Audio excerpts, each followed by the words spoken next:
You know when people use a shoehorn? Yeah. Does he think you leave that in too?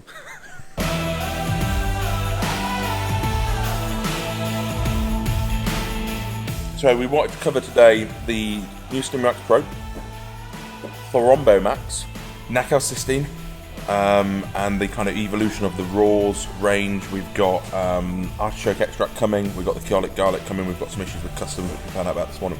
Fucking annoying. So we're going to talk a little bit about those. We are going to talk a little bit about Tudka and orals, because there's a little bit of confusion around that. And I'm going to introduce you, Laz, to a lady called Vanessa, who has been helping us out with some of the stuff for the Stromucation website. The Stromucation website is coming along really, really well. I don't know if you've seen it, Laz, but I'll show you it at some point. It's looking really good. I have seen it. You've seen it? Yeah, once or twice, yeah. It's nice that you pay attention.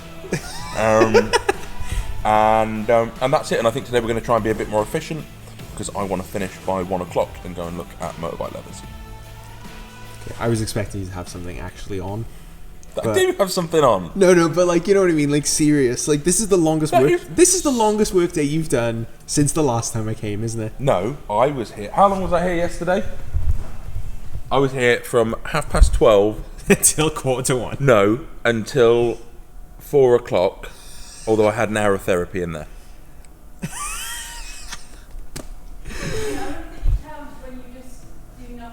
I did an isovolemic venesection, actually. Do you know what? And I haven't been paid for that. I love how in 2020 I used to come and make videos for a supplement company, and now I just follow a retired man around with a camera. I'm not retired, and don't say mean things about me on the internet or I'll stop paying you. Okay.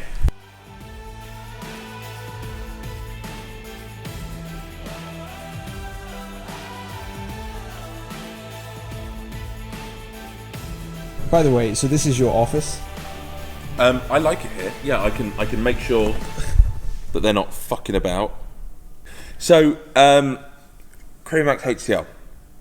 I am not a fan of generic creatine monohydrates. And I'm not a fan of generic creatine monohydrates because they can, in some instances, have contamination from things like heavy metal. There isn't the best level of quality assurance. I'm just not a fan, which is why we've always used CreaPure. Now, there are lots of people that use regular creatine monohydrate with no issues. CreaPure dissolves better. There's more data behind it. Because it comes from Altchem in Germany, you've got more Altchem. They're very efficient. You've got that assurance that every single batch is exactly the same. When we could no longer source CreaPure, I couldn't just do a creatine monohydrate, particularly after I spent 2 or 3 years saying that you really don't want to be using a generic. A product I used to really like was called Concrete Creatine, which was creatine HCl. It used to come in, I think, a lemon pineapple flavour. It was really good. And creatine HCl I like for a few reasons. The dose you need for it to achieve the same thing as creatine monohydrate is much lower, kind of 1.5 grams. It's very, very soluble, so it dissolves really well, mixes really well. There's no granulation to it. It's the type of creatine that I recommend to people with stomach problems because it doesn't cause any digestive issues. We stock Createch from Adapt Nutrition. We have done for probably 7 or 8 years at this point, which is a creatine HCl product. So I really like creatine HCl. It's effective. It doesn't cause digestive problems. There is a little bit of data from some studies saying that it might be better for body composition goals than creatine monohydrate. I am dubious of those studies, but they do exist. One of the problems with creatine HCl is that it's extremely hydrophobic. Not hydrophobic. Philic? Hydrophilic. It loves to absorb all the moisture from the air, even worse than things like glycerol. Or is it hydroscopic? Hydroscopic. Yeah. Edit that. So hydrophilic is a word though, right? I don't know. Hydrophobic is when things bead water off. Yeah. So you'd think that philic would be the opposite? Hydrophilic. No. It's not shaped. Anyway. So we've done the creatine HCl and we've done it with D-ribose, which I think is a really nice, this idea of things that improve ATP all being together, works really well. One of the problems we've had with the creatine HCl is it is a twat for clumping. If you keep it in the fridge, it's generally not as bad. But when it clumps, it doesn't unclump particularly well. And much as we've tried to spread the message about putting things in the fridge, it's not been not everyone's got it. And there have been a few with the... I reckon if we'd launched it in the winter, we wouldn't have had anywhere near the problems. But because we launched it and then we had like the hottest heat wave ever, because Al Gore, global warming, something like that, I don't know. It became something that we had to answer a lot of questions on, and I don't like people having an experience that they feel is not optimal. So, we have finally managed to procure a batch of Korea Pure from Outschem. So they are the people that make Korea Pure. We get it directly from them. On a genuine Korea Pure product, you've got a little logo, which is Korea Pure logo, and it'll have a number in there, and that is the brand's specific authorization code. Outschem are very, very strict on all of that stuff. So we finally got some, which means that by the time this video is out, we should be very close to relaunching the original Korea Max with Korea Pure. Exactly the same as it always was. HCl isn't disappearing. We're probably going to run both, but there's a lot of people that really like that original. The cost is going to increase. It's going to go up from, I think it was always 32 for Korea Max. For 90 servings, it's going to be more like £39 because of the global increase in creatine costs. Is there a chance that it becomes hard to find stock again and it will go out of stock? Potentially, yeah. So that's why we're not discontinuing the HCl. I really like HCl on several levels, but it is from a customer service, stock management point of view a little bit more problematic. It's not been completely smooth sailing, if I'm completely honest. So yeah, hopefully about 10 days from now, Korea Pure, Korea Max will come back. It will be slightly more expensive than it was. It may go back out of stock in the future. We don't know, is the honest answer. But that's what we got. Cool. Do you want to go and do another video? Yes. Cool. What we doing?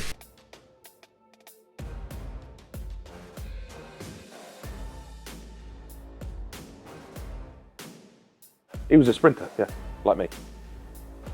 I just sprint for 20 minutes on a Stairmaster. Yeah, that's not sprinting then. Yeah. Actually, yesterday I did 22 and a half on it. Do you do any other activity? What other activity would you need? Like weightlifting or something? No. Like lifting weights, not necessarily No. like Olympic weightlifting? No. Okay. Actually, no. Wrist straps, they're really good. They are actually really good. So we don't do we're not a kit brand. We're not like Cerberus or SBD or anything like that. We're never going to be a kit brand. There's just certain things that I really like. Obviously, I don't bench much anymore, but You literally have just said that you walk. But bench was the one thing that I really used to enjoy, and these were kind of made to the spec that I like. So they are a medium length, relatively high stiffness, but not completely rock solid wrist strap. And there is one thing about them that makes them unique, lads. This part, Okay. Carry on. the sticky bit of the Velcro that would occasionally stick to your fluffy gym trousers, is on here rather than on here. So when you're walking around with your wraps like that almost no one ever does, they don't stick to your trousers. Oh, so the opposite. Yeah, the opposite. Okay, so the fluffy part is on Fluffy the... part is on the floppy bit. Oh, okay. See? Innovation.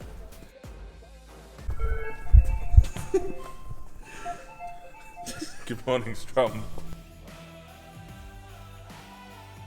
You've just done work.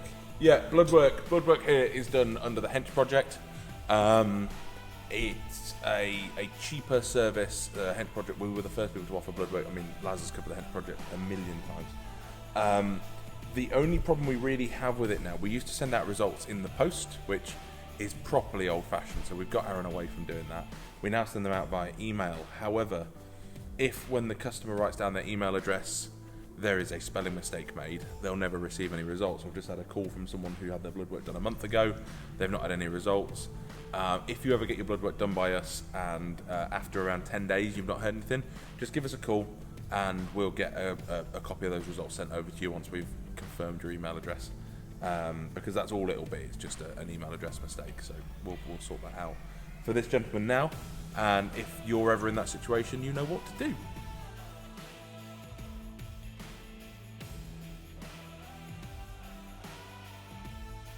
Cut that out. Don't include any of that.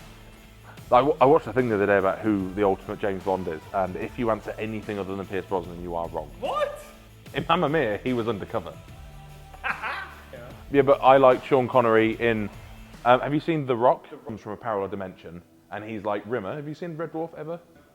That was my question. They regrow bones. Can they regrow an entire limb? Oh, God. What's his name? Gilderoy Lockhart disappeared all the bones from his arm after a Quidditch match. Although, to be fair, he moaned like fuck. You just gave him a potion. You didn't do fuck all, Madame Pomfrey.